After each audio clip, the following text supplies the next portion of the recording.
जय श्री कृष्ण।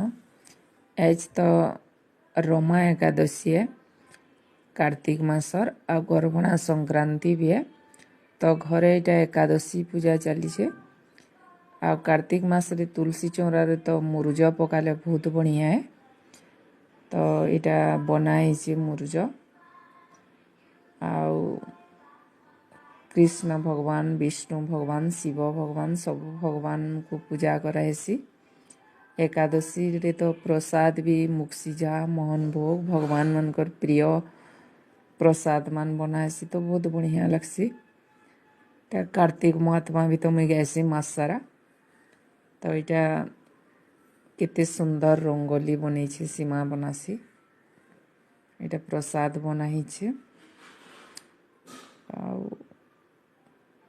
तुलसी चौरा पाखे तो संध्या बेले पूजा हेसी। आज तो एकादशी,